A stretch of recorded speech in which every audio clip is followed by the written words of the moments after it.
Welcome today. We've got, as promised, as advertised, we've got the one, the only Shayne Hillier here with us today. Welcome, Shayne.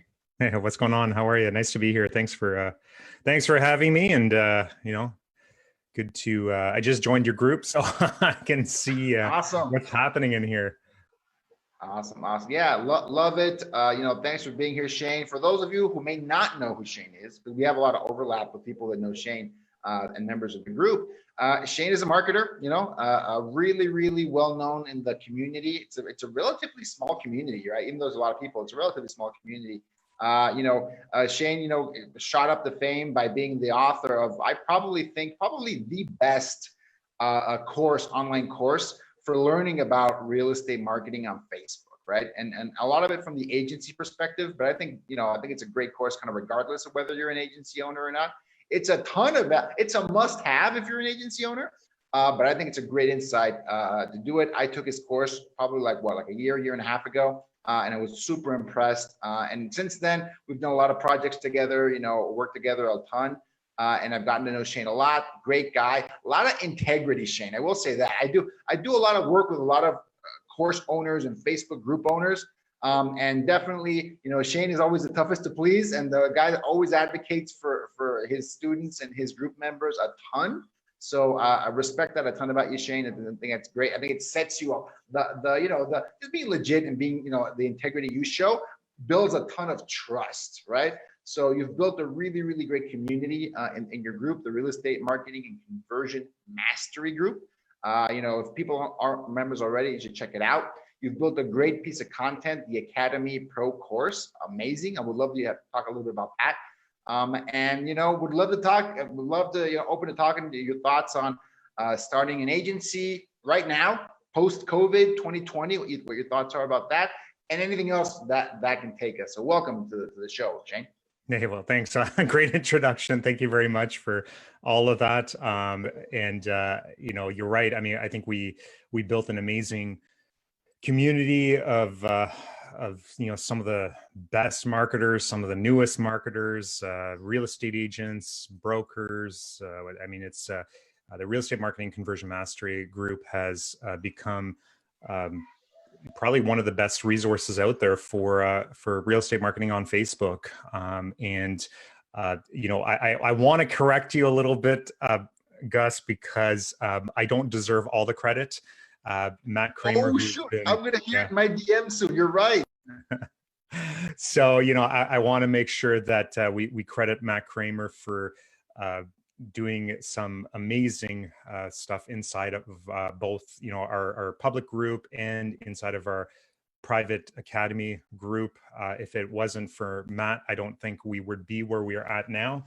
Matt has provided resources that nobody else has ever provided in any sort of real estate marketing. I can't take all the credit for it, but I will take some of it. I built the original beta program, and we had 100 members in that, and then Matt joined that program, and then added just an amazing amount of value. And that's, we grew the Academy into what it is today. And I appreciate, the kind words from you and everybody else that's part of that. Of course, like anything else, it can always be improved. But I think at the very least, for people that need a really good foundation, it's a great program to start with. We've seen numerous students go through that program and scale to 10, 25, 50, 100. We had, the amazing Ed on last week in one of our shows. I was going to tell you, I think you think more than 50 a month, right? I think you've got students in there that have 817,000 a month in revenues. So, it's definitely the Academy provides, everything you need as an agency owner to get started. And then it's also really just a really great community where, we've put a lot of effort into building a community of, people that are willing to share what's working, what's not working. And I think that's great. We've got multiple threads inside of our private group where people are just posting their ads, and this is what's working right now in this area. So it's just really it's a great group in the private group. The public group, which again, I can't take 100% of the credit there. That was actually started by myself and Matt Kramer, and then Austin Krollman, who worked for a very long time with real estate or loan officers. And Austin went off and did his own thing, but Matt and I continued to grow that group. And if it wasn't for the incredible members of that group would be nowhere, right? So I think we kind of built again another community of people that want to come in here and just share what's working. And we got the odd spammer and the poachers and just like any other group, but for the most part, I've had multiple people reach out to me and say, listen, like just with what you're giving away for free, I've been able to build up my agency and work with real estate agents. So yeah, if you're watching, you're not part of that group, I think you should go join it. Gus is in there. We've got tons of other, some of the best marketers in the real estate industry inside of that group, always willing to help and chime in whenever. And if they don't, we usually tag them. So we call in our favors.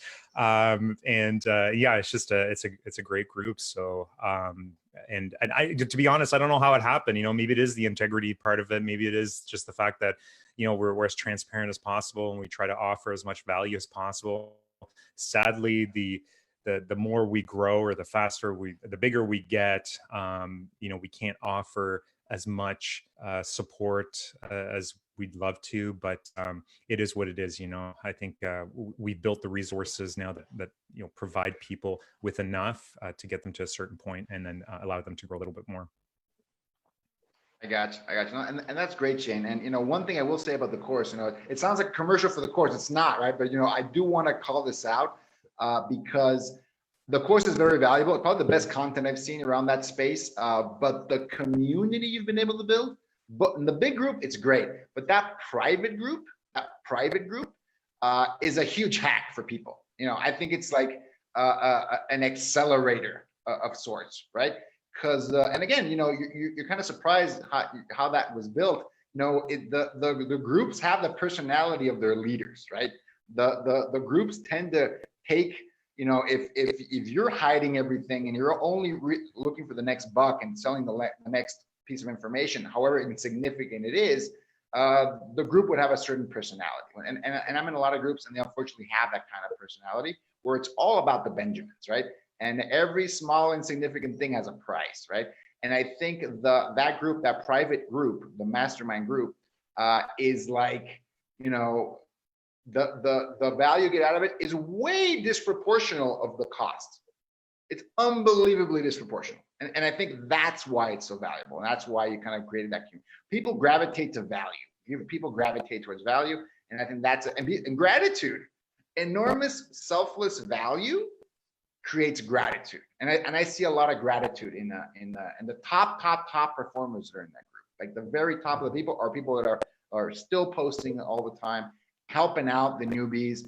And that's just super rare, right? In our industry, if there isn't a price tag attached to it, like for every, like on demand, right? So anyways, that is a big part of it. That kind of feeling, gratitude and belonging is something I want to create in this group. So you guys have been an inspiration for me, creating this group and just trying to add a ton of value to folks. And I've got people here that are clients, a lot of people that aren't clients, and I kind of don't just try not to distinguish that, just trying to, help them out. So it's been a huge inspiration. But speaking of the agency owners, Shayne, you've seen a lot, you've been a marketer for a while now, and you created all this content to help marketers, right? To kind of get them started, make them successful. Your course goes into like getting those first few clients, showing value to them, all these things. This is, May 2020.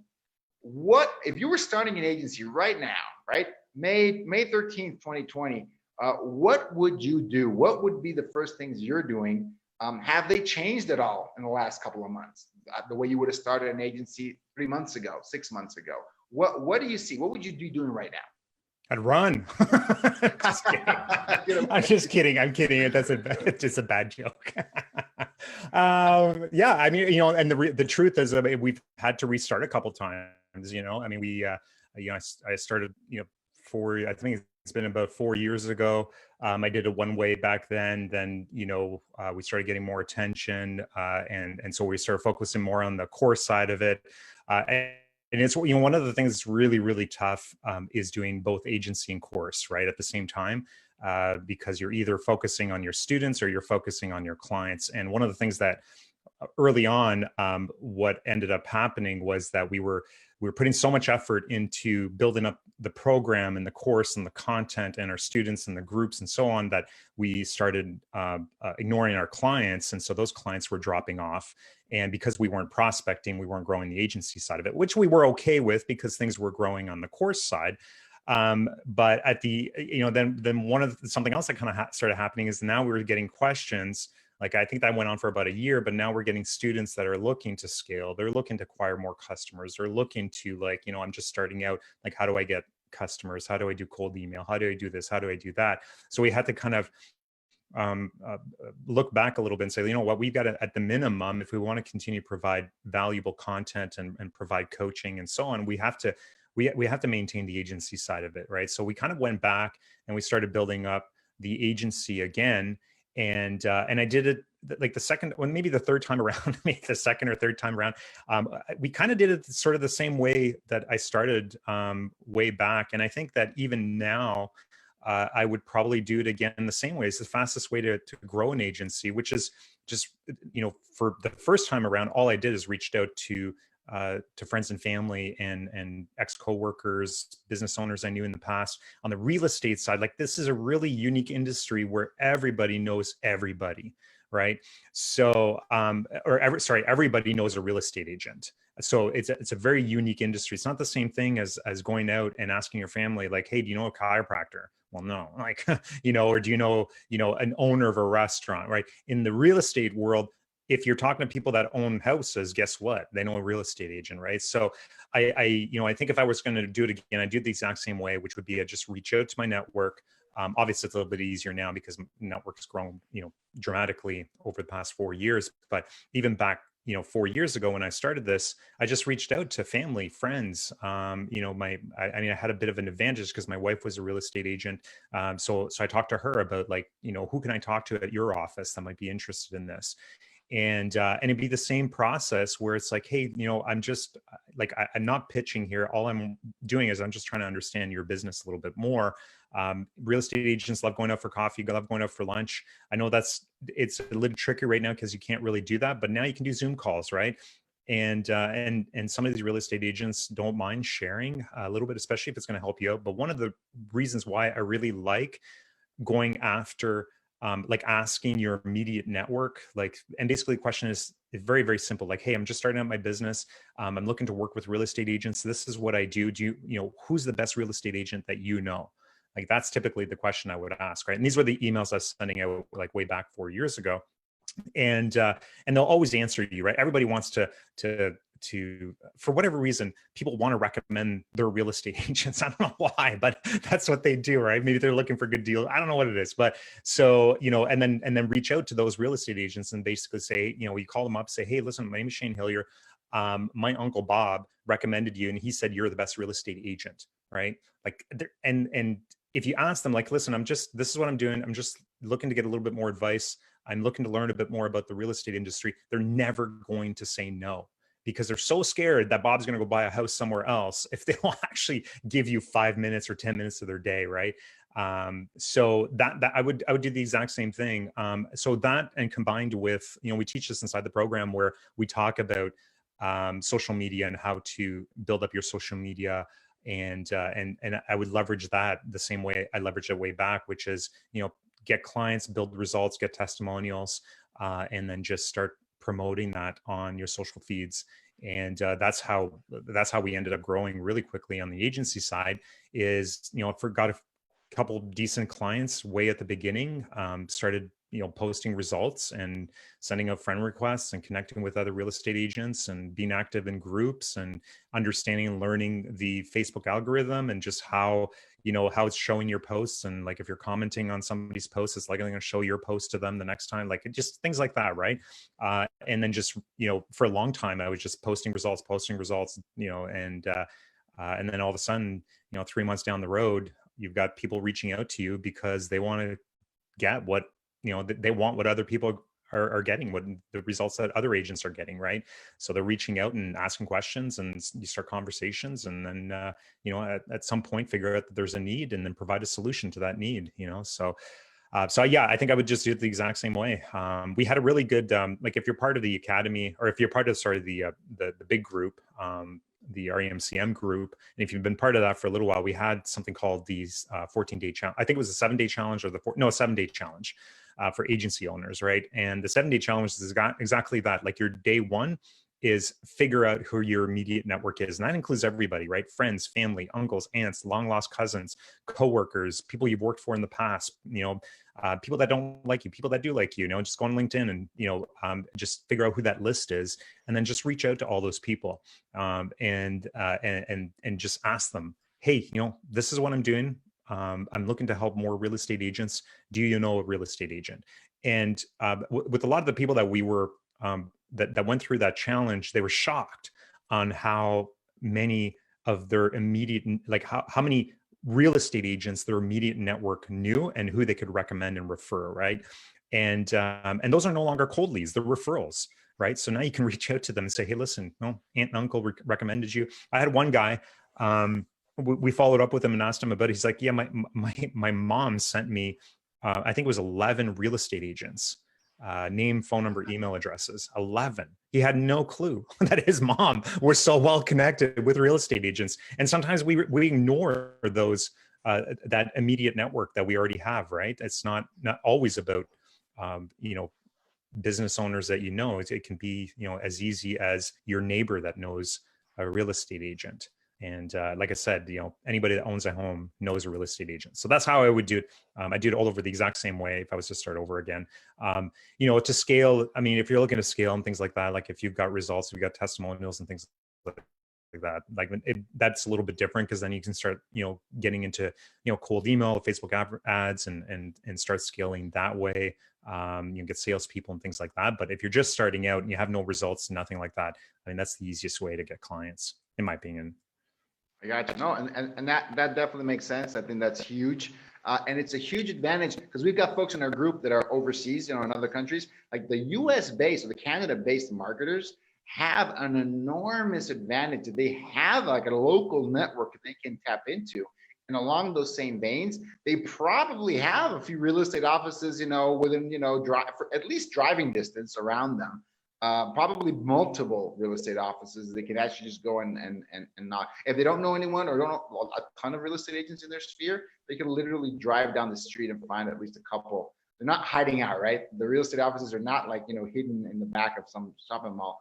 Well, yeah, and that's something else that I did a lot when I first started, which was trying to connect with real estate agents, and then like either offering them to try out Facebook ads, see what we can do with them, or training. That was the other thing that we were doing a lot when we first started. And training is a really easy one. You can walk into any real estate office and just say, listen, I'm doing free training for real estate offices on social media and how to grow your databases through social media. I'd love to do this for your office. I bring pizza for you, and then just get a bunch of agents in one room, and then just do a little bit of a training and maybe a pitch at the end, and you might be able to land 2-3 clients just out of that.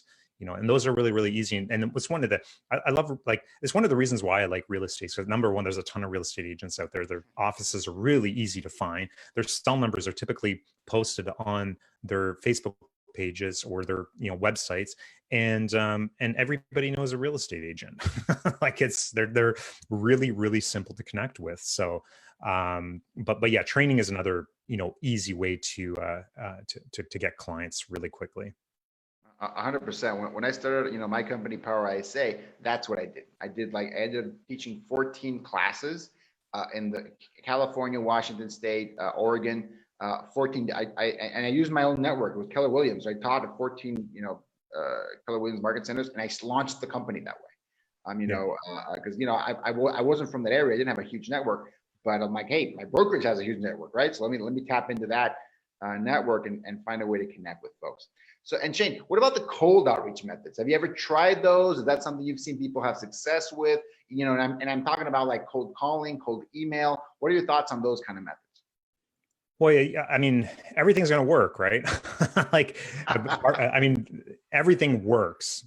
The biggest problem people run into is they give up, right? Or they, Yeah, like that's at the true. end of the day, like, if you're going to somebody in our group, that came and said, listen, I've been trying cold calling and it's not working, and we asked the question, like, how many cold calls a day are you making? Well, I did 20 yesterday, I did 15 today.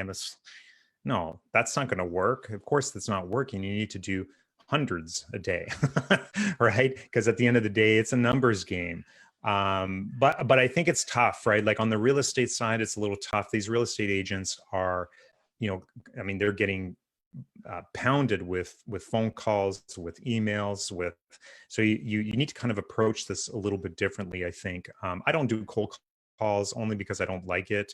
Like I said, I prefer to reach out to my own network, and True. I feel like I can, I don't mind making calls on warm calls. I just feel like that strategy works best for me, and I'm more motivated to do that. But it doesn't mean that cold email and cold calls don't work. We see people do, like, in fact, the last time we started acquiring more real estate clients, we were doing cold email campaigns. That's how we acquired all of our clients.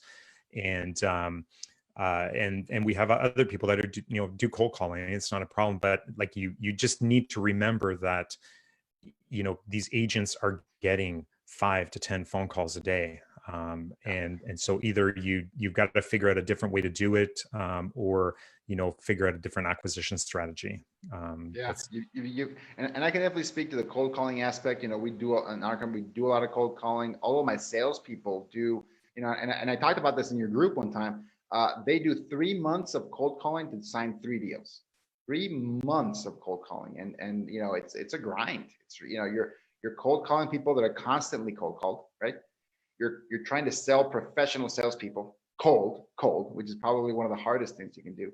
But it works, man. I'm here to tell you. And if you have any kind of skill on the phone, or if you got more of a decent list, like maybe a higher quality list, not just every real estate agent in the city, but maybe like the highest earning real estate agents, it can definitely have there's ROI there. But it's compared to every other method, I think cold calling requires the most skill, off the bat. Because it's so aggressive, right? It's like you got to go in and it's it takes a lot of energy. It takes a lot of energy. Yeah, you have to Shayne, commit to these, right? Like it's oh not, yeah, you can't say one day I'm going to try cold calling, next day I'm going to try cold email, and then the following week I'm going to start doing social media acquisition, and then I'm going to try LinkedIn acquisition. Like that doesn't work. That's not going to work. You need to 100%. say, what, okay, I'm comfortable with cold calls, I know how to do this, or if I'm not, I'm going to learn the skill of cold calling, and then just stick with it, because all these methods work. That's not that 100%. One work. I mean, maybe one works better than the next. Just in time, in terms of time, but they're all going to work. It's just a matter of committing to one of them. And once you master one of those, then move on to the next one, right? So, and I think the question that popped up was kind of like, cold calling in sort of this climate, right? I don't think that. I mean, right now, I think we're kind of past it. I think things are kind of gearing up again. We've got a lot of the states that are opening up again, making the real estate agents an essential service, or real estate an essential service. So I think now is again, it's probably similar to what we were seeing 6 months ago or a year ago, in terms of cold call, cold email, and some of the other cold outreach acquisition style or methods. But I don't think that's going to change a whole lot. It's just again, it's just a matter of committing to it and getting really good at it. Cool. No, absolutely, 100%. And let's a detailed question. I'm a details guy. I'm a numbers guy. So for cold calling, for example, we would do anything anywhere from maybe 800. These guys are doing it full time all day, so it's not a great comparison, but it's a valid one. Probably 100. They would talk to about 100 agents a day, and out of that, approaching them cold. Oh, here's another thing. People have the wrong idea that a cold call is going to result in a sale. It never results in a sale, right? You're getting a qualified lead is what you want. You want someone that's at least not going to hang up on you, is interested in your service and wants a proposal, and might want to talk further. So we would get about 3, maybe 5, maybe up to 5 qualified leads a day. That's what you want when you're cold calling. And I guess on cold email, I've never really done cold email at any kind of scale. What kind of number, what's a rule of thumb, Shayne? I mean, what could someone, what's a realistic goal? If you've got a well-crafted, cold email or some kind of pitch, what's a solid goal that people should shoot for? But how many emails to get maybe like an interested lead? I think we were doing like, we had I had a team that was doing the cold outreach stuff. But I don't think we were going really heavy like other people do it, where they're doing 1,000 to 3,000 emails a day. I think we were somewhere between the 300 to 500 a day, and we were also testing, like everything we do, we test so that we could see what's working better, right? So we can start adding it to the courses and to the content. So part of the reason why we were doing such a low, maybe a low volume, was because we were testing different things with Gmail and just some weird stuff that other people aren't really doing, just to see what's working better. But we were booking anywhere like at 300 to 400 emails a day. We were probably booking at the very least maybe 2 calls a day from that. And that was maybe about a year ago that we were doing that. And the emails are very, like, if you're part of the academy, you can see the emails they're inside the academy, but I mean, they're all very simple, right? It's all very, very similar to what you would see now, which is, very basic, question inside of the subject line, and then probably 1 or 2 lines inside of the email. Most of the time it was something along the lines like, if we can guarantee you, or what was it? If we could, I should pull them up actually, but I think it was something like, if we can guarantee you, 100 or 40 appointments this month, would that be something you'd be interested in? Something like that. Or could you use 40 new appointments this month? But one of the things we used to do, and again, just part of through the testing, we cold emails a little, like you need to entice them to open up that email. That's the first thing, right? And then the second thing is you got to entice them to respond, because if you can't get them to respond, you can't have a conversation with them. So we were doing some sneaky stuff as well, like, like, can you, things like, can you use more customers, or can you, are you a real estate agent that works with buyers? Like we try things like that. Just to try to get them to elicit, or like we wanted to get to respond to the email, so that first we knew the email was good, and then second we could actually start those conversations. I didn't like cold email. That's just we never, we didn't continue it. But I think that like we've had a lot of students that have scaled quite a bit through cold email, but and through cold calls as well, but mostly through the cold email stuff. We had one guy doing 4,000 emails a day. They were scaling very, very quickly with that. The one of the challenges I always find with the cold outreach is the quality of the customers you're talking to, right? So one of the things that we were running into on the cold email side is we get on the phone calls with these people, even if they were pre-qualified, because we qualify everybody, right? So they answer the emails if they're interested, then they go through like a qualification questionnaire, and then from that, then they book their appointments. But even at that point, like, it's still a very cold prospect, right? So it's a completely different conversation that you're having with that person than if you're having a conversation with somebody that actually has a need and reaches out to you, right? So a lot of the things that we were focusing on was really trying to get people to reach out to us that were interested in finding out a little bit more about what we were doing. So one of, like, for a couple of years, mostly what I focused on was just, pushing out results testimonials to social media, either Instagram, Facebook, LinkedIn was another big one, and then just over time, people start reaching out, and you're starting to build up this really big network of referrals. One of the other things that we did, two things that I ended up doing earlier on. One of them is what I ended up landing a client a while back, and I started a support group, a Facebook group, support group, right? And I invited all the agents from that agency, and then started providing support through that group.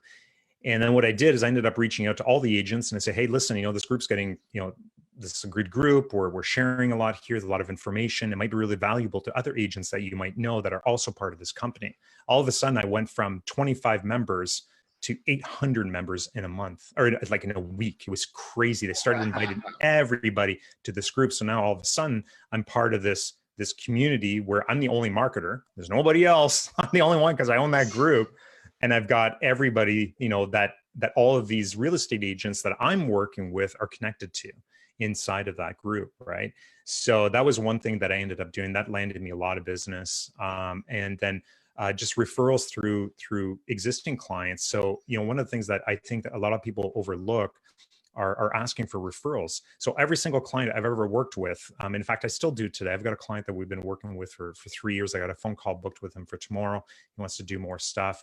And every time I get on the phone, every single time I ask him, hey, do you know anybody else that might be interested in this? And I think we really overlook that, our clients, if we're doing good things for them, they'll be more than happy to recommend another agent. But we never ask. So, and we're expecting our clients to, well, I don't know if we're expecting it, but you ask for those referrals, right? The clients aren't going to give them to you if you're not going to ask for them. And, so every time I have a conversation with one of my better clients, I'm always asking. If I'm looking for customers, I'm asking my clients for customers. I never, like, tomorrow, if I need more customers next week, I'm going to call all my customers and ask them, like, do you know anybody else that could use this, right? Or, hey, we're getting really good results on this one campaign. Do you know anybody, other real estate agents that might be able to use this? Another thing I do too, like, these are all little things, right? Like, just another thing I do too is I try to communicate with my clients as much as possible to try and find out what they're doing. So there was one client that I worked a lot with, and once a week we get on the phone, just talk about the campaigns and things like that, and then just talk about, like, what are you doing next week, or what are you doing next month? Are you going into any conferences? Are you doing this? Are you doing that? Like, and then they start to open up and they start talking about other things that they're doing within the real estate industry, and I always, like, I had one client, like, they were attending a lot of local events. And so what I'd ask is, like, listen, if there's ever an opportunity for me to go there and either talk about what we're doing for your account, or just even talk about, social media or some sort of topic, let me know. I'd love to do that. And with this one particular client, I ended up there's a number of things I got invited to. I got invited to the annual broker. So basically all the brokerages come to this annual training. And I got invited to that, to do a big talk on that. We did a talk on social media and video content. So I was invited to that. We ended up landing a couple clients from that.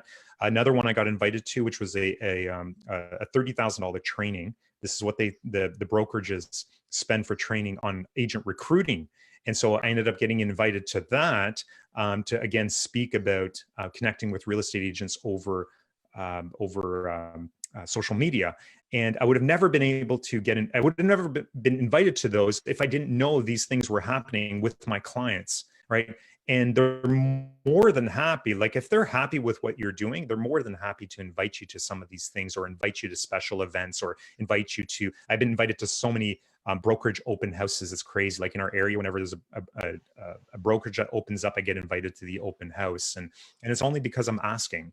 It's not because clients are not going to offer these things up. They're not going to offer up, referrals. And so you got to ask for this stuff. And the easiest way to do that is just ask them. Absolutely. Yeah. Absolutely. No, and you know what? That's funny because, with my client support team, and I wish I could claim, that this was my idea, but they said exactly what you said. Hey, Gus, why are we asking, because we trained them to ask for testimonials, which is like a key thing, right? Hey, if you're having a good time, can you give us a testimonial where you just say that thing? Can you say that again on video? Thank you. And they're like, why don't we ask them who else needs help, right? Why don't we just ask them, like, the next question is, and by the way, who do you know that we should know that can also, use some help from us, right? So, like, that was like, boom, right? Like, whoa, why not? Right? I mean, it's already a valuable conversation. They're coming to you saying, hey, thanks so much. You guys are doing a great job. Hey, who else should we help, right? And I think if everyone did that, they'd be really surprised with the result. Well, and I think something else that people, also overlook is asking your prospects who else can use what you're doing, right? So I've gotten a lot of calls, and where we do I do a presentation, or like I'm on a Zoom call and do a quick presentation on what we offer and stuff like that. And one of the things most people never do is, at the end of it, everybody's really excited, because it's just the way we do it. We show them the numbers, we show them what's the opportunity, and everybody's really excited about it. Some people have to think about it. Some people don't have the budgets to do it. Some people just, it's not for them or whatever. But before you get off that call, ask them, who else? Like, is there anybody else in your brokerage that might be interested in something like this, right? Is there, maybe another agent that you're connected to in a different area, and so we really overlook the idea of asking for these types of referrals, and even our clients, don't do it. And we constantly tell them, like, you call up your leads, make sure you ask them if they know anybody else. You know, and it's not, I mean, this is not an idea that, you know, like, we're not the only ones doing this. There's a lot of other people that are doing this, but even some of the best agents out there, the way they scale their businesses is by asking for referrals, right? And if you're not asking, you're not going to get them. And the referrals are the easiest, like, those are the easiest warm leads you can talk to, right? Because nobody's going to say no to, at the very least, listening to you. 100%, 100%, Shayne. And let's move on to the next step, Shayne. So, well, actually, not the next step, but let's say you're a new agent, you're trying some of these things out. One of the things that is so important when you're landing new clients, even if they're in your sphere, is the social proof, right? You mentioned it. Hey, you've got some of those testimonials, you've got that. If you're a new marketer and you don't have experience yet, you might not even have any clients yet. How can you, what do you recommend they do to get those first few pieces of social proof? Because they can make a huge difference, right? It's one thing for me to say, I am awesome. It's another thing for me to have like a licensed real estate agent on video, right? You know, saying, hey, I worked with Gus and he did an amazing job. He got me this, this, and this in this much time. Wow, he's doing a great job. He's amazing. How do, because that can be, I see a lot of like new marketers that get stuck on that. They're like, I can't sell because I don't have social proof, and I need clients to get social proof. So now what do I do? What do you see that a lot, and what do you tell people to do? Well, yeah, I started at the same spot, right? Like, I mean, I started with like, I mean, if you know, I started this business without a Facebook account, so I know exactly, you know, what it's like to get into this with zero clients, no experience, nothing, right? And I mean, you know, I did it through free trials. I mean, I know there's a lot of people out there is like, oh no, value your time, don't offer anything for free, and blah blah blah, right? Like all this crap. But it's like, really, like, you know what, you spent $1,000 on a course, and now you're, you know, clients, your time is not that valuable. Exactly. It's like, you're not that valuable, right? Like a guy that's been doing it for 4 years, yeah, that person's valuable. A person that's just starting out, like, you know, your time's not that valuable. And if you feel like your time is that valuable, then why don't you invest in your business and then take $500 and pay yourself? Like, there you go. There's right. Like, but don't go out and expect any customer out there to pay you when you have zero experience, no social proof, no, you know, like just everything that comes with, you know, being able to charge $1,000, $1,500, $3,000, $5,000, $10,000 a month. Like, don't go out there with the expectation that you can do this. And you know, and again, it's not that your time, everybody's time is valuable. I get that. But at the end of the day, like, you know, if you want to scale quickly, if you want to start landing clients, if you want to start getting, you know, like that's exactly how I started. I went out and I found a franchise owner, and I started doing his ads for free. And that franchise owner has probably sent me more business than I ever got for myself, like that I've personally gotten for myself. I mean, they send us clients constantly. And guess what? I still do his ads for free. It's like, I still, even though my time's super valuable now, I still do his ads for free. He calls me up every 2-3 months, wants to run a new campaign. And of course, I'm going to, you know, you sent me a $50,000 client. I'm not going to say no, right? I want you to keep like sending me clients. Plus, not only that, these types of clients, I call them champions, right? And I talk about this inside of the academy, like finding your champions. These guys can connect you to, you know, so many different types of opportunities. It's incredible, whether it's, you know, loan officers or, you know, just other real estate agents or broker owners, or they can be the guys that, you know, when you need a referral or you need somebody to talk to a customer, that's who that person's going to be, right? And again, if you're just starting out, like I don't know how, like, other than lying to your customers and saying, yeah, no, I know for sure I can do this because, you know, I have no proof, but I can just, like, I don't know how else you would do this, right? Like, just offer your services up for, and that's the other thing. It's like the real estate ads, man, is so easy. It's like, it's not hard. We set up campaigns in 20 minutes, you know, and most of the, like I did this a few months ago where I just wanted to get a pile of new customers in. And so we and actually maybe about a year ago now, we started running ads for free and just like basically like the speed trials, right? We talk about this inside of the academy, where we basically run ads for free. We spend, you know, $200 in 48 hours, and just we overwhelm customers. What I was looking for was basically, I just needed a bunch of campaigns where I could show the screenshots of ads getting leads for $1. And so I needed a bunch of that social proof. And that's, we just went out and offered we invested whatever costs $1,000 or something like that. And we invested that into our business, and we just got a ton of more social proof just by doing that. Right. Like ads for real estate are so easy. You don't have to spend a lot of money to get social proof. And instead of investing, $1,000 or $1,500 into a website and, $25 into business cards, and then all the time you're wasting, researching how to set up a business and, LLCs and all this crap, like just go out and invest into like building a couple of ads and generating some leads for some clients. And that's your social proof. I think the other thing too, one of the big, I think the other thing is mindset, right? Like you need to understand that, and this goes back to like some of the other, course trainers and stuff, like talking about like offering free trials so you can convert them into clients. Like stop thinking that, because that's not what your free trials are not for you to get that person as a customer. That free trial, the only thing that free trial is for you to get, number one, results. If you can get that customer results, then you can get a testimonial, and that's it. And then you use that to leverage to get your next paying client, or to get your paying client down the road, right? So if you go into this thinking that I'm going to do a free trial, then I'm going to convert that client into a customer, that's just the wrong way to approach this. Gotcha. 100%. Leverage the free, leverage your time. Like I said, Shayne, invest in I think that Facebook ads for free is an amazing idea, right? It's like, holy cow, any kind of lead generation activity is not going to cost you less than a couple $100 anyway, right? I mean, anything you actually want to do, either your time or a little bit of money, putting that into just getting people to say, hey, yeah, he generated 100 leads for me. Well, in the last couple of, whatever it is, that can be huge. That can be huge. And you said something really interesting. Hell yeah, the Facebook ads, that part of it, they're very easy to set up. I think they're very easy to set up and replicate, but there's definitely, and there's some skill to that, right? So I want to throw something out for the agents in the group, because the majority of the people in our group are actually real estate agents, right? They want to learn more about Facebook. They want to get started. They want to learn how to convert the Facebook leads they're already generating.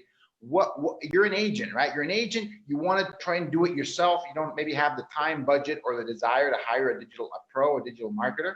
What would you tell the agent? Where do they get started, right? What if they want to try and master, other than buying the academy course, which was a shortcut? Let's say you want to take the long road, and you want to learn Facebook ads.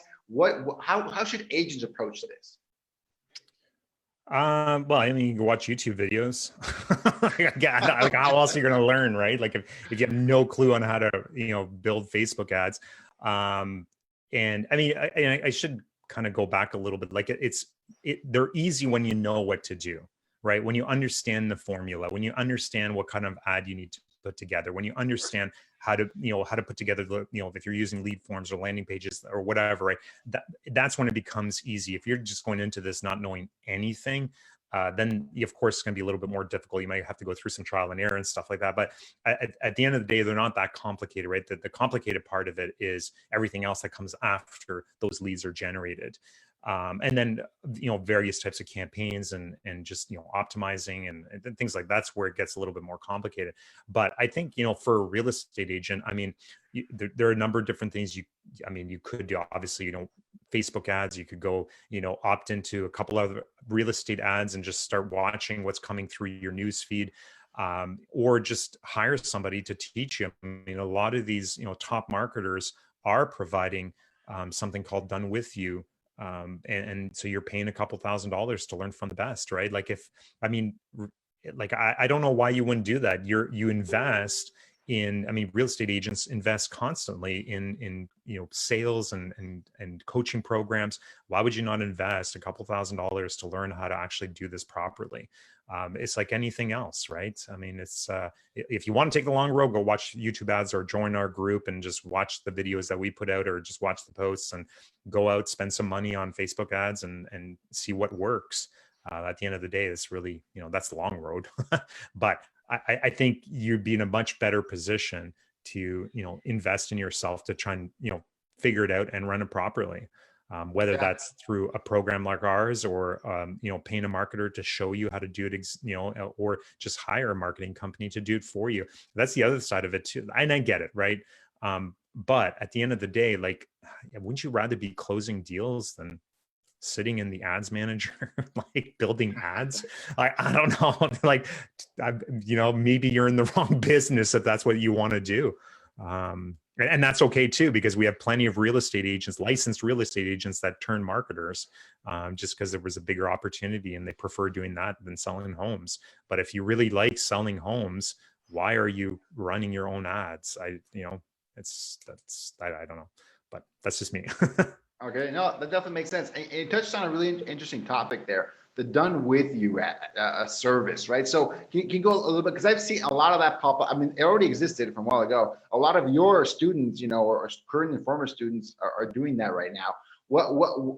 I see that. Do you see that catching on as like a long-term thing? And for the people that don't know what done with you is, can you go in a little bit of detail, kind of the 1 minute explanation of kind of what that is, how that process works, and do you see that catching on? Yeah. So if you're an agency owner, the first thing you should be doing is, so we talk about this in the academy. The first thing you need to be doing is you want to productize your service, right? So you want to basically build a product around what type of service you're offering. And from that, what you can do is you can start building different products, right? So one of them could be your done for you Facebook ads. So where you're doing Facebook ads for real estate agents, that's one product. You want to build another product called, something called that, whatever you want to call it, but it's basically done with you, which is where you actually sit down with the client and you provide them coaching and show them exactly how to do it and so on. You charge a premium for that, right?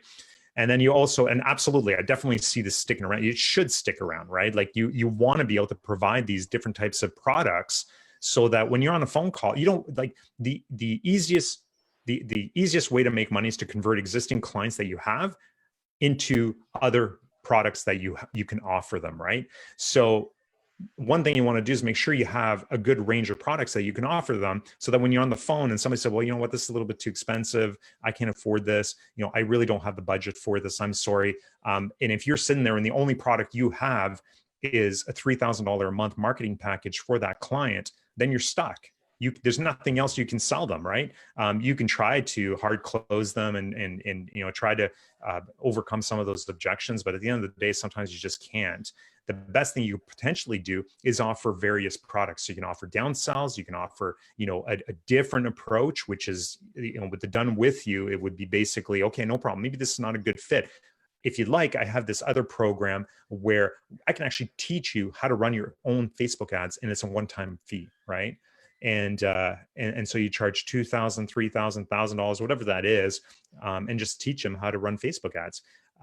Those clients, at the very least, you've got them as a customer, right? You can follow up with them. You can try to pitch them later. And again, it's much, much easier, much cheaper to pitch an existing client than it is to go out and find new clients. So we always recommend, always recommend like a done with you, done for you, and a downsell product, which would typically be like a course that you could build, so that the people that don't have 1,000, 3,000, or they don't want to spend, money with you every single month, at the very least, you can downsell into something much, much smaller that might be like $500 or, $397 or something like that.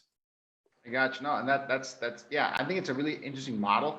I know that a lot of marketers during the pandemic, as it started, like quickly shifted over to that and offered that as people had like sworn against it. Were like, boom, they adapted to the market, right? Like, hey, people are interested in those kind of services, and because of the situation. But yeah, I'm interested to see kind of what happens in that space and kind of see, is it going to continue to have, a lot of success? It will always be there because we're making money from it. So that's not going to go away.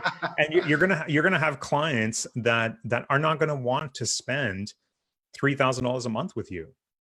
They're going to want to figure it out on their own, right? And it's not to say that they may not come back eventually and figure out, well, you know what, I don't want to run Facebook ads because it's too complicated, it takes up too much of my time, and I prefer just go and sit in open houses and meet people. And then they're going to come back to you and they're going to say, listen, now I might be interested because I figured out that this is not actually what I want to do for myself, right?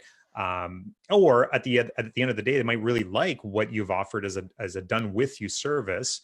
And this is a great opportunity for you to follow up with them and ask for referrals.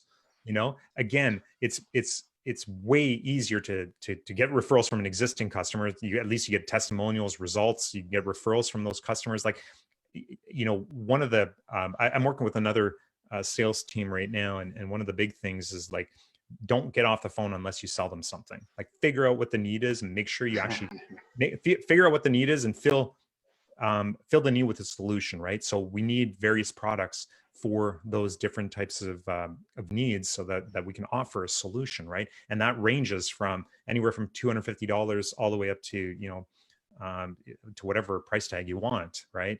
It's just a matter of figuring out what that need is and offering a solution to solve it. I got you 100%. I agree with you, Shayne. I think there's a market for everything. And as long as you can keep people in the ecosystem, and that ecosystem might not be your top tier done for you service, it might be your video course, right? And you can keep them in the ecosystem, keep them, informed of what you're doing, the results you're getting. You always have that chance to upsell them in the future if you have something to keep them into, right? So that's great. Another question, and I get this one all the time, and I see it in the group, I see it in your group. How much should people charge for their service, right? And let's start with that top tier done for you service. What do you tell people when they're thinking about that? It's something a lot of the early agency owners have to deal with. How much should they how would you answer that? It's a tough question. I think it's, I look at what I charge, and then I look at what other people charge. And everybody's situation is different. I have a student that we've talked a lot to in the past where, and they're from India, right? Their situation is completely different. Like they're happy making $250, per customer.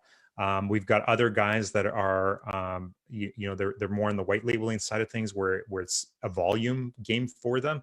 They're okay making $100 of profit per customer, right? So it really depends. Part of it is, where you need to be in your situation. I think that's what you need to figure out is what are you comfortable with, and also where you're at in your journey too, right? So, part of being able to charge a premium, $3,000, $5,000, $10,000 a month is really, you've got to justify that price tag. And that's, justifying with the value that you're offering, with the type of service you're offering, but also with, who you are and your level of experience with what you can deliver. So, if you're going into this brand new and you don't have any clients, I'd suggest, really looking at offering some free trials so that you can at the very least get some results and you can leverage those results. That's all your trials are for. And you can do that in a week. Like, that's not something you need to do for 5 months, right? You do that in a week. And then you kind of graduate into like, okay, well, can I justify my experience, who I am, the results I have now, and the testimonials I have now to now, can I justify charging 500 or 1,000 or 1,500, right? We take a guy like, Gary Gray. Gary Gray joined the academy, Love a Gear while Bear. back. Yeah. He came in charging $500 a month for his clients. And we looked at his results and we looked at what he was doing. And then we just told him, like, you're at a point now where you can start charging a little bit more. So start testing those price points, start testing 750, start testing 1,000, right? And he did. He started testing that, and he started getting more results and started signing more clients. And now he's got more testimonials, more results, a better process. He's got an automated system now. He's doing lead follow-up. Now you've got the value. Now you're adding more value, so you can justify a higher price tag. Start testing, 1,300, 1,500, 3,000, 5,000, right? Depending, but you can't go in this and demand $5,000 when you can't justify that cost, right? Like, you just can't, right? So, I don't think there's a definite answer for this. I think there's a lot of other variables. I've talked to, we've got guys that still live at home with their parents. So it's, like, if you have no expenses, like, you can justify a smaller fee. It's not that your time's less valuable. It's just that you can come into the market and be even more competitive, right? And possibly, land more clients. Like, and we see that on the white labeling side all the time. These guys are, they're coming in at a very, very low cost because they're banking on the volume. I got you. I got you. No, and that definitely makes sense, Shane. Hey, for the folks that might not be aware of that, what is a white label marketer, and kind of what is their role in this ecosystem? Can you touch a little bit on that? Because I think that generates tons of confusion. I've heard white label marketer, media buyer. Can you talk a little bit about that role? What is that role? Why do they exist, Shane? Well, they exist for people like us that don't want to do anything. that's, that's what they exist for. No, I'm kidding. Well, no, I mean, they're typically fulfillment agencies, right? So they handle, the entire fulfillment side, so you can focus on your sales, on the sales side of things, right? I mean, the reality is that, it's tough to grow your business while you're constantly focused on the tech, right? So there are companies out there that are offering the fulfillment side where they're going to, handle the tech. They're going to run your ads for you. And one of the big benefits is that some of these companies are really big, so they end up having a lot of data already.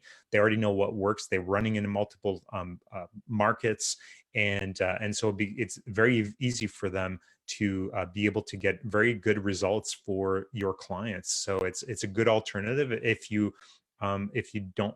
Running the ads is not my favorite thing to do. Like, it's, spending my evenings in ads manager, and having my ad account disabled like I did this morning, and then having numerous clients, where I can't modify ads, and like, it's not fun. I like going out talking to people. I like the sales side of it. I like going to conferences. I like talking. I like, doing Zoom calls. That's what I like to do. And instead of building my own team to run the Facebook ads side of it, might just be easier, for a guy like me to go out and get a fulfillment company. And that's where the white labelers come into play.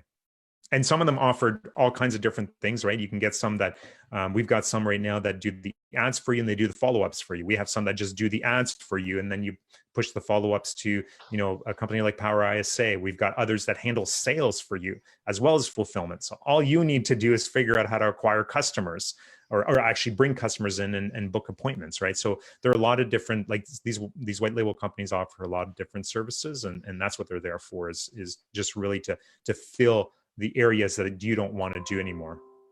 I got you. That's awesome. And Shane, I want to, really take advantage of you're here, and it's not just about what to do right. It's about also what do you see so many students come through the door, so many aspiring marketers, new marketers. It's a tough business, right? To kind of launch and get going. What do you typically see? Let's go with the marketers, the new marketers. What kind of mistake? What are the pitfalls for those new agencies? What you have a unique perspective to where you don't just see them in the ecosystem. You talk to them. You've spoken to a lot of new aspiring marketers, a lot of students, potential students. Where do you see that what are the pitfalls for those new agencies in your opinion? Yeah, and I think, and there's a lot. Not that there's a lot of mistakes. It's just there's a lot of different mistakes that I've seen people make, and I've been I've made my own mistakes as well.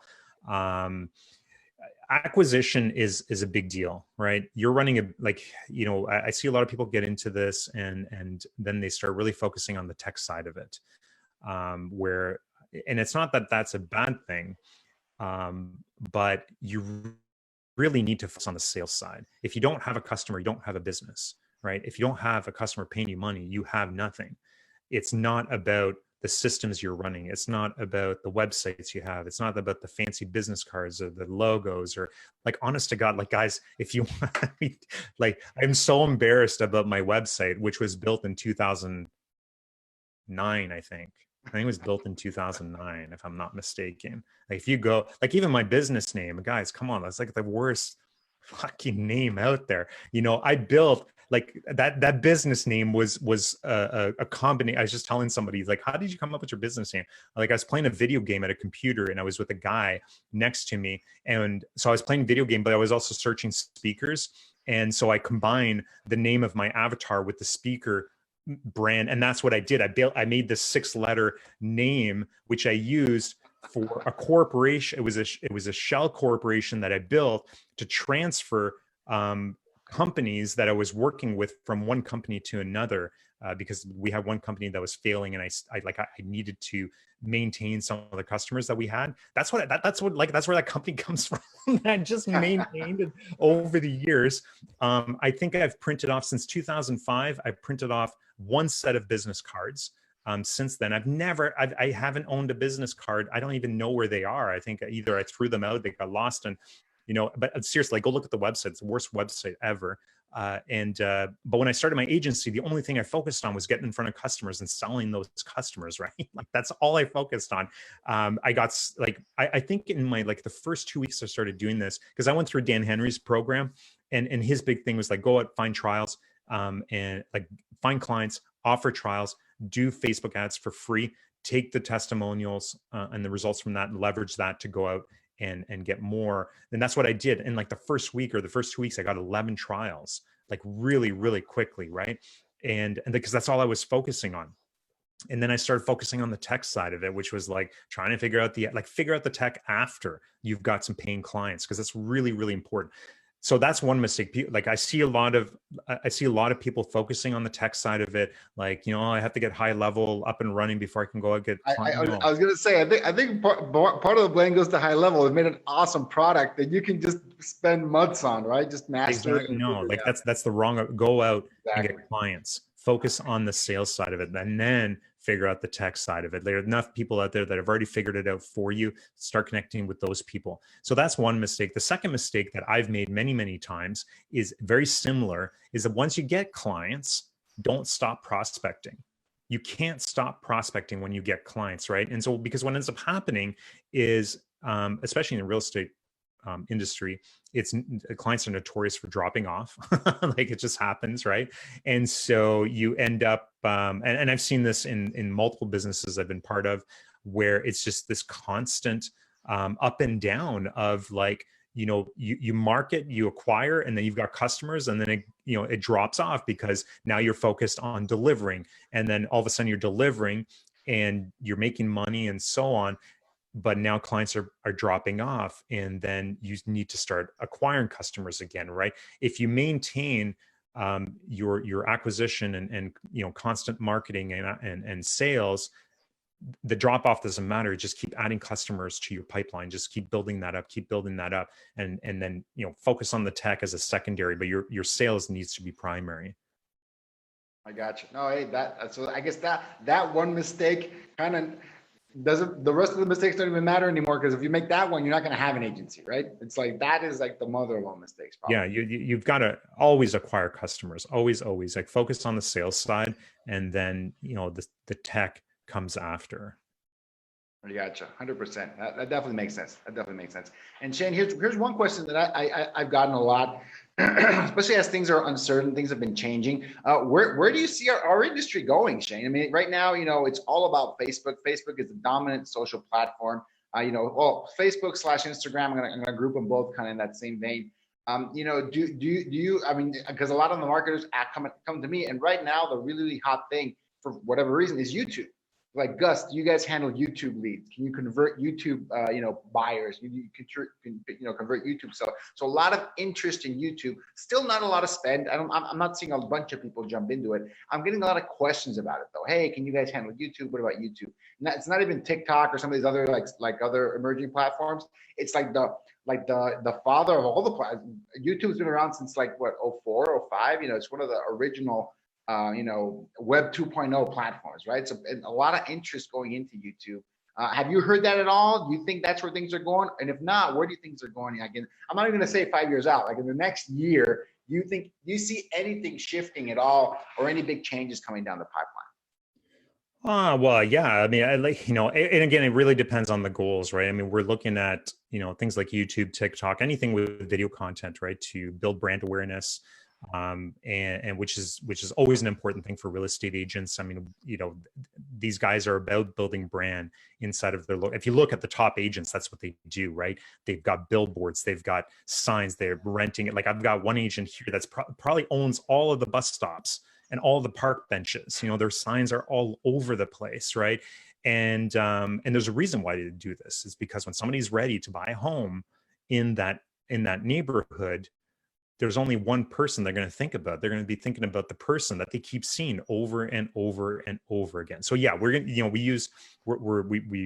use the videos to do that, to basically build celebrities within their markets, right? And we call that the celebrity effect.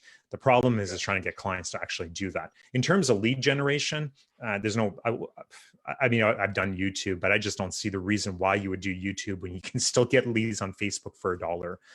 You know, it's crazy. It's so cheap right now. I don't know why. Now Google might be a little bit different. You know, there's intent there, and there might be, you know, some different. We don't do Google ads, but you know, I've done them through YouTube. It's just not like there's work involved in that. I don't want to do work. We rely on you know, scalability, right? Making sure that we can build ads quickly and generate a lot of leads, build up pipelines, send them to our ISAs, and make sure that our clients are following up with those leads and convert those leads into something, right? So that's what we focus on. And again, you know, I maybe down the road when Facebook ads and generating leads on Facebook is going to cost us $10, $15 a lead, then maybe we might be looking at other areas like for lead generation specifically on YouTube. But right now it's too cheap on Facebook to ignore. The best deal in town, you know, that you see continuing for the foreseeable future is Facebook. And until that changes, you don't really see, you know, people focusing at least. And I'm talking about volume, critical mass, right? You don't see critical mass happening really anywhere else. And Shayne, what about Google, right? Because, you know, before, you know, Facebook was huge and all the real estate agents are spending money now on Facebook. They spent it on Google. In my experience, I did this as an agent. I would spend money on Google pay-per-click, right? That's where you kind of, when I was an active agent, that's where I spent, you know, more. Oh, Zillow too. I did Zillow and I bought in because I have a team. I had to feed them leads. Google pay-per-click was the best deal. Craigslist and Google pay-per-click were the best deals in town. What happened with that? Is that what happened? Like the cost just became, you know, a way. It was unbalanced. And what did you see that? Did you ever work with Google pay-per-click with your agents? Yeah, you know, we've used Google a few, like for the display networks, right? So that we keep following leads and things like that. So we've done that.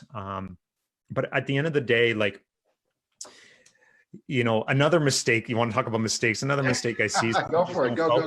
You know, focus is a big thing, right? You want to scale your business. Like you want to, like you look at guys like from the, like, it depends where you want to play. It depends what you want to do as an agency owner. But like we're seeing guys scaling to $50,000, $100,000 a month in revenue, $500,000 a month in revenue. Like if you're looking to scale to those levels, you need to be able to systemize your entire process, right? And so if you're going to go start dabbling in Facebook ads and you're going to go dabble in YouTube and you're going to go dabble in SEO and try to figure out what works here, it becomes very, very difficult to scale, right? Yeah. So unfortunately, it's always been a big focus of mine. I only focus on one type of client. We run three different ads for those types of clients. That's all we do.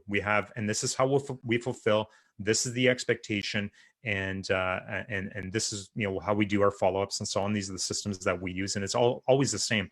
If we have a client that comes along and says, "Listen, you know, I'm interested in doing commercial real estate," I'll be the first person to say, "No, I don't do commercial real estate." Somebody comes to me and say, "Hey, listen, what about, you know, I'd prefer to use, you know, Google ads or YouTube ads," or we don't do it. I move on. Like you have to go talk to somebody else. I can't. We don't do it. And it's not to say that we can't do it and we can't figure it out. It's just if you want to scale your business, it just doesn't fit within our, you know, our systems, and that's okay. You know, I'm okay with that. We still get great results.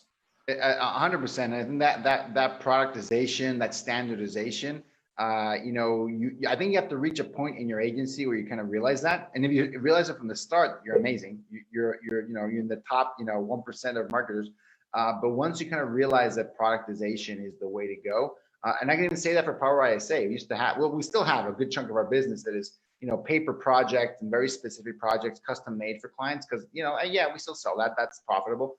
But the huge opportunity for us has been productizing the ISA follow-up, and we chose Facebook for the same reason you did. That's where the huge potential is, and we productize that offering. We productize that offering. You know, and it's not to. Yeah, and it's not to say that YouTube doesn't work. It's not to say that Google doesn't work. It doesn't. That's not what I'm saying. Like if you want to focus on YouTube and figure that out and make that work within your, because the lead's the first part. The lead's actually the easiest part of all this, right? Like it's like the conversion's the hard part of all that. Like the lead generation process with real estate clients. But if you want to focus on YouTube and you want to like build a system around delivering leads through YouTube ads, then go do that, then build a product around that and offer that to your clients, as opposed to offering, what, a lot of us are doing, which are Facebook ads, right? Or if you get really good with one system and you can plug in another service, on top of that as an upsell, then do that as well. Like if you figured out SEO, or you figured out, PPC or whatever it is, then do that. For us, like we've basically just focused on one service and one type of client, and that's what we've run with. And it's not like it makes it really, really easy, really simple. 100%, and you get really, really, really good at something, right? Versus you're sort of good at a bunch of different things, and that's a vulnerability. I see that as a vulnerability more than an advantage.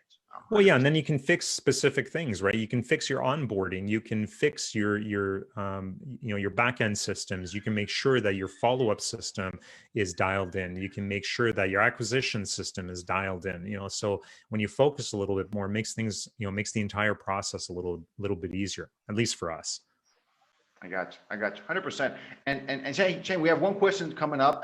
It's about the free trials we got. So Ricky, a little bit of a question, a little bit of an objection there. Hey Shayne, I never did free trials because they never offer results, especially in real estate, because then people say that the leads, they suck. And if there's no conversion plan attached with the lead gen, they're not really going to get, the most out of it. So that's a fair point, right? If you go into it free, they might not even follow up. They're not going to get great ROI.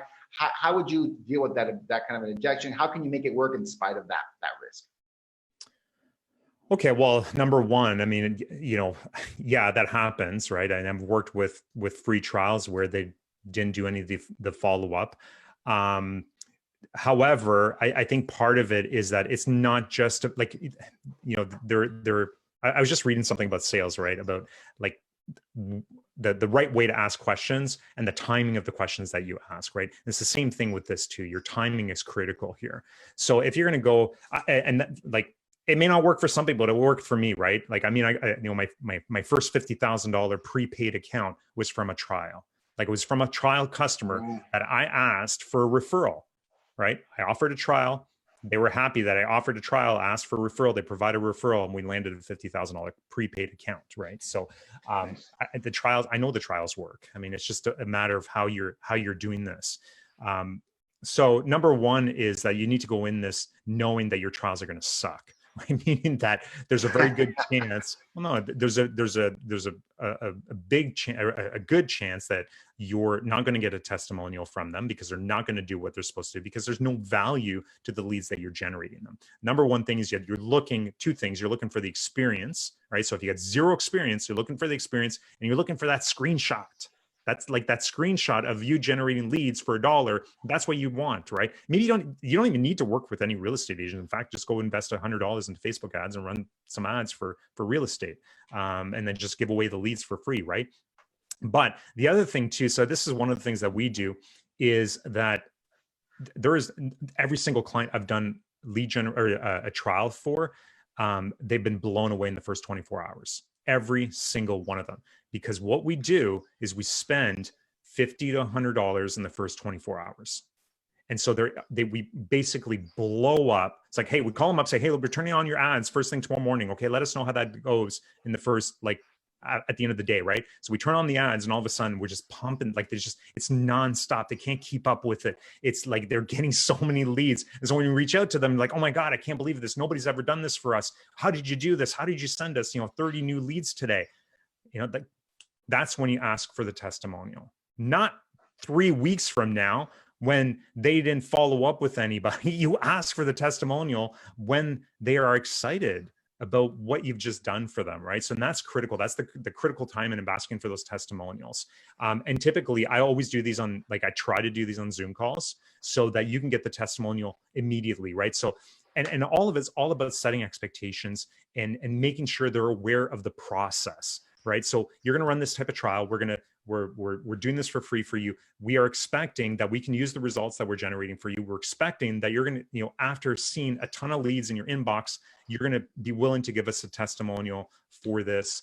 And that's the expectation you set, right? So we're going to turn on the ads 2 days after, or 24 hours, 48 hours later. We're going to get on a Zoom call and let's go through the leads with you, right? Because when you get on that Zoom call, that's when you can ask for that video testimonial. And that's when they're excited. That's when they're the most excited. Don't wait 3 weeks after they haven't called any of their lead. Of course, that's not going to work, right? Yeah. And then the other side of it is always know that your trial customers are never going to convert into actual paid customers, right?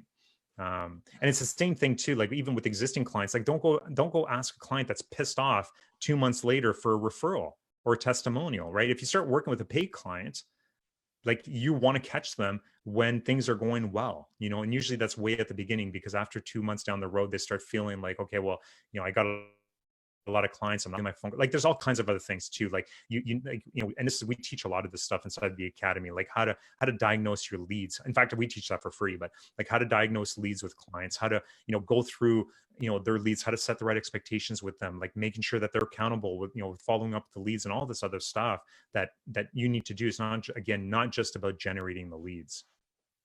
Yeah, 100%. I agree. That's a good one, because I think Ricky's kind of approaching it from the standpoint that they did a free trial. Maybe they waited a month and said, hey, how'd that go for you? And they're like, that was not the goal of that trial, right? To see how many they could convert and what's the ROI, because it might, like Ricky said, they might not be invested in the follow-up. They might not know how to do it. They might not, there's a lot of variables in there. I think like you said, Shayne, if you make it very specific, this is a free trial for this 24, 48-hour period. What do you think so far, right? And that's the right question. Like, boom, ask the question at the right point. I love that. I mean, that's really, really good. And you've touched on, you know, a topic throughout the talk we've had, and you've mentioned it a few times, and you used really specific words, Shayne. You said the hard part is what happens after. I mean, the ads are easy compared to, you know, what kind of has to happen next. So can you expand a little bit on that, on the lead conversion, kind of what that problem means, and how you've seen what agents need to do to make that happen? Because I think I see a lot of the marketing agencies struggle with that. Our whole company exists because there's a gap in that space. What are your thoughts on Facebook lead conversion? Well, I thought it's hard. Another hour, right? It's yeah, I mean, there's so many things around lead conversion. It's you know, everything from, and we've learned along the way, right? Like even to this day, we're still, you know, trying to figure out like what's the better, like we're still trying to figure out the best approach to this, right? I think at the end of the day, a lot of like this is, and I see this a lot, right? It's like, you know, you've got real estate agents out there. It's like, I got a bunch of leads. How come I didn't convert any? You know, or I want hot buyer leads that are going to buy with me tomorrow.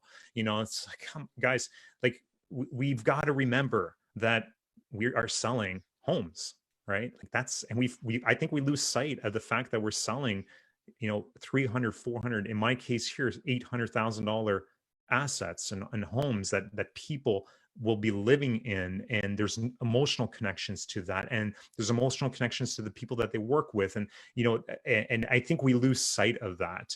And so with that means that because you're selling probably the largest, you know, the most expensive thing that you can sell on Facebook, you need to really have a kick-ass follow-up system in place to be able to do, and that means following up for more than, you know, 5 days. That means following up for, like, I talked to a client the other day where like they're following up leads from 2 years ago that are finally converting, you know, and it's just taken that long with some of these leads. And so, you know, everything around, you know, setting the right expectations with your clients, making sure that they have the right follow-up systems in place, you know, stop sending leads to Google Sheets and making sure that clients are investing into CRMs, building, you know, automated systems that can handle text messages and long-term email drips, making sure you've got, like, if clients can't do their phone calls, making sure you've got partners like Power ISA that can handle the follow-up side of it. And if the clients are doing follow-ups, if they can't, afford the extra service, making sure that they know how to follow. I think this is another big problem is everybody thinks that the real estate agents they're working with are good salespeople. They don't know how to follow. They're used to going to open houses and then talking to people at open houses or getting referrals from other clients or people calling from their signs. Like that's what real estate agents are used to. They now need to learn a new skill, which is how to follow up with internet generated cold leads. And so you need to be able to train your clients, or at the very least tell your clients they need to go out and get training so that they know how to convert these leads, right? There's a lot of moving parts on the conversion side of things. I don't think we can cover it all on this, but very, very critical to have a good follow-up systems and like a good follow-up system in place, either you or a combination of you and your client, so that your clients, and then also setting expectations properly so that they understand that this is very long-term. Yeah, 100%. And I'm going to grab two of the things you said right now. The setting expectations part, that is, so critical. I mean, it's something you also, you talk about in the academy too, but I think it is a huge pitfall. I think a lot of newer marketers, I've gotten on the phone with like frantic, really worried marketers. They're saying, Gus, I promised my client this and I'm getting that. And I go, that is a typical result, right? Your campaign's doing exactly the way it should go. What kind of expectation do you set with your client? Because they might have not only set an appointment expectation, they set a closed transaction expectation in an unrealistic time frame. And that's it's been the cause of the most urgent, frantic phone calls I've ever gotten, right? In the last year, of marketers that they're in a bind. Now they're stuck. They promised one thing, they're delivering another, and there's really no way they can deliver what they promised, right? And it's a really, really, really bad situation to get yourself into. And in your, exuberance and your enthusiasm to close that deal, you can. It's very tempting to say you can get 1 to 2 deals a month. When? Month 1, month 2, you're gonna be swimming in deals, within 30 days, within 60 days, right? And that's just not a realistic expectation. I mean, it happens. Don't get me wrong. I'm sure there's people that can do that, and I've seen it happen. Multiple deals generated within 30 days. It's just nowhere near the norm, right? It's definitely, I would call that kind of a result an outlier. And if you're not setting the expectation, for me, a realistic expectation is you've got cash coming in. At least you have to wait 90 days for that initial cash to come in. And to be ROI positive with Facebook leads, it's 3 to 6 months, more towards the 6 months to be ROI positive. However, that ROI positive compounds after that 6th month. And you guys have this down.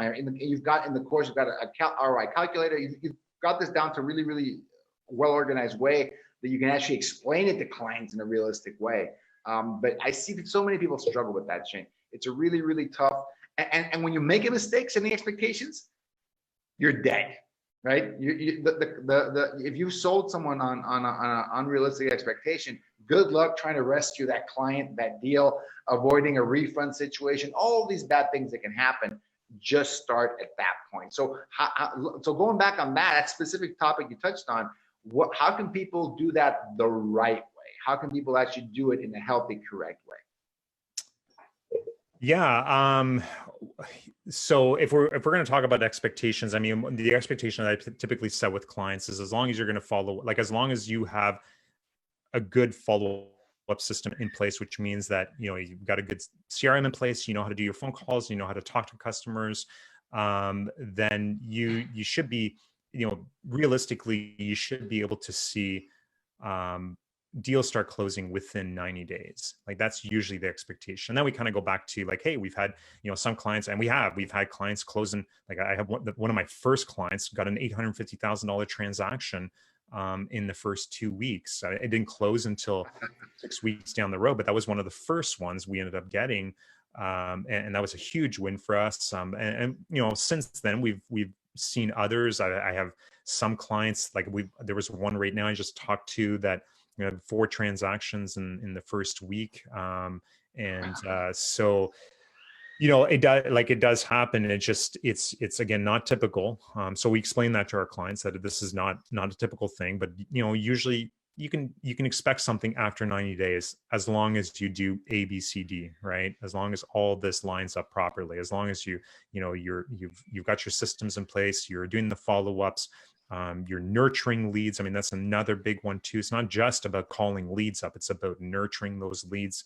And so, you know, most of the time real estate clients, typically, at least the good ones, understands that, you know, it is a long process. The ones that don't understand this, that are expecting results within the first 30 days, well, then we don't work with them. It's just plain and simple. Like I can't, and I won't deliver results in the first 30 days. It just doesn't happen. You know, so I want my customers to understand that. I don't want somebody wasting $3,000 and then dropping off after a month. It's expensive for me. It's expensive for the clients. And I have no desires to work with clients that expect something, because I don't want to get yelled at after 30 days or 2 weeks of working with somebody. I just don't feel like getting yelled at. So, you know, again, those expectations are really critical, but also making sure that you have the right systems in place to either you or the clients have the right systems. So asking questions like, you know, what are you currently using in terms of a CRM? What's your follow-up process like? What sort of scripts are you using? One of the biggest indicators of somebody that doesn't know how to convert leads is when I ask them, what scripts are you using to convert your online leads? Say, oh, I don't use a script. I'm like, what do you mean? You don't have a script? You're just winging it? Like every time you like, okay, so, you know, what like, at least tell me, like, what do you tell these people? Like, what are you asking them? And you can you know, you can tell the rock stars from the people that don't know how to convert online leads, right?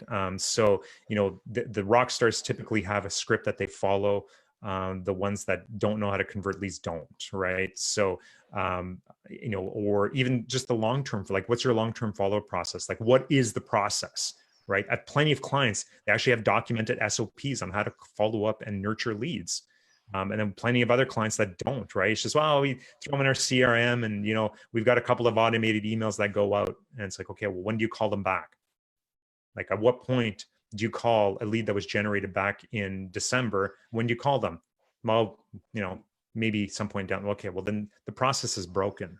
Like, it's not going to work, right? Because I can show you, you know, the ROI. I can set the expectations with you, but if you don't have your process properly implemented, your leads are not going to convert.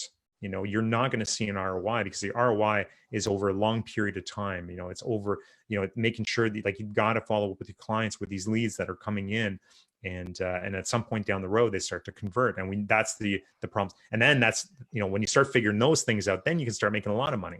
So, because then you can start offering systems, then you can start offering, you know, other services. I mean, one of our biggest deals was all about, like, we didn't do lead generation for them. We built an entire CRM system for them instead, you know, so, because that's what they were lacking.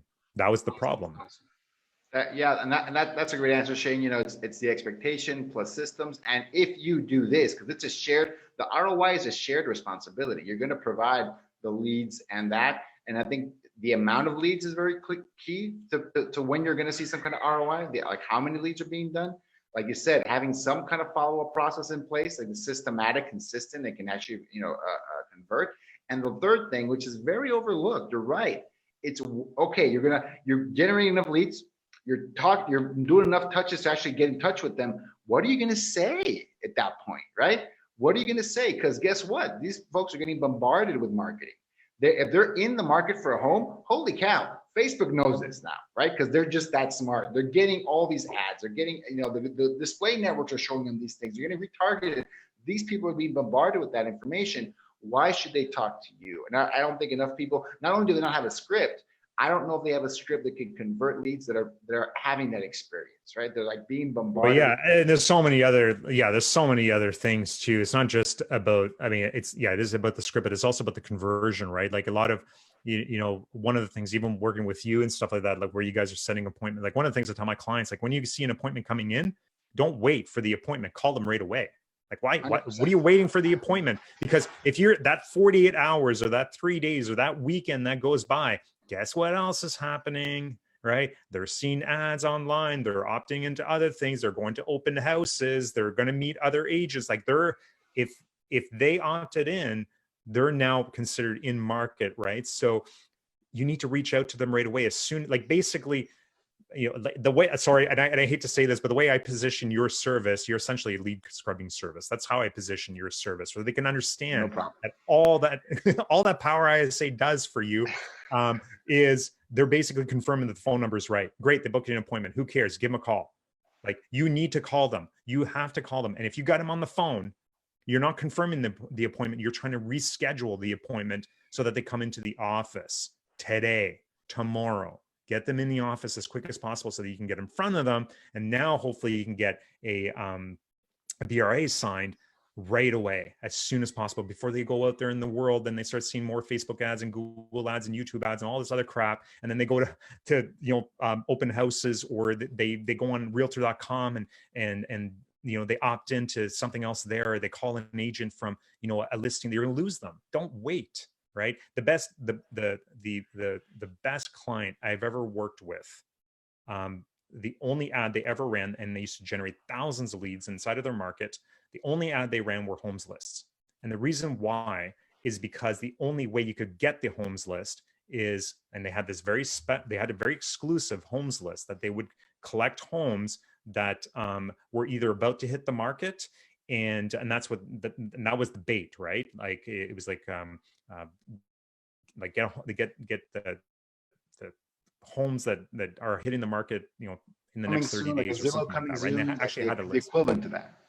Yeah. So that was the bait they used, but you couldn't get that list unless you met them in the office. It was the only way. And so so basically the ISA would get on the phone and, you know, start talking, like qualifying the lead and so on, making sure that they're a good lead. And then they would book them into an office appointment, and then they come into the office and they sign a BRA.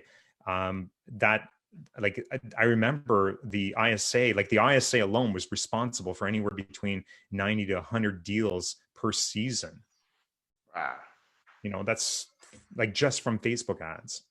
And so a lot of us kind of like, okay, well, now we're using an ISA. Great. We're booking appointments and now we're done. Right. Like, no, you're not done. Oh. It's like, because now you got to deal with no shows. You've got to deal with all these other problems that are going to come up.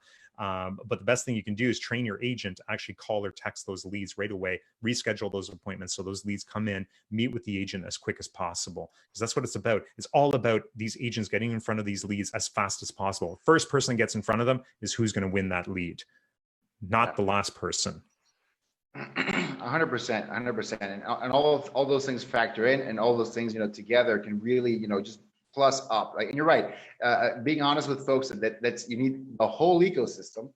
And at the end, there's some kind of lead magnet. There's some kind of value proposition at the very end that is going to help you seal that deal. But it starts from the advertising, the marketing, the conversion, and that value add, and getting them in. And then you're getting them in the office, Shayne.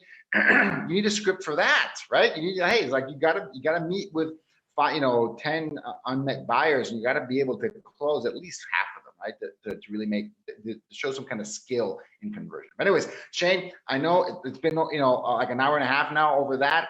I respect your time. Thank you so much. This has been amazing, man. A ton of people stayed out for the duration. If you were here the entire time that Shayne and I talked, hashtag, you know, trooper, right? What's that? What you guys do? Hashtag trooper. Hashtag trooper. Trooper tag in there. Thank you so much, Shayne. It's always a pleasure, man. I appreciate it. Definitely, if you don't know who Shayne is, check out his Facebook group, Real Estate Marketing and Conversion Mastery. If you've never taken a Facebook class, please check out the Academy Pro. That's how I met Shayne. I was a student of his. You had, like, you know, I think back in the day, you had like an intro call. That's how we actually met as a student of that. And it's been so valuable to me personally, both the content, which is amazing, but the network that it created for me has been unbelievably valuable. So really recommend that, do that. And definitely, you know, follow Shayne and join his group. You'll learn a few things. It'll be valuable. So thanks a bunch, Shayne. Appreciate that. Hey, no problem. Thank you, everybody. And for everybody that tuned in, definitely come check us out inside the big group, because I think there's a ton of value there. As much as I want you to spend money with us, you don't really need to. There's a lot there that you can just learn from us and from other people that have come through. We do a show every Thursday night, Whiskey Thursday, which is a great show. We get some of the top marketers on that call. We've had Gus on that call as well. It's usually about an hour and a half to 2 hours. We sit around, we get drunk, and we steal secrets from our guests. So come check that out. It's always a blast, and tons of value there too. So, but Gus, thanks so much for having me. Really appreciate it. And to everybody else that tuned in, thank you. All right. Thanks a bunch.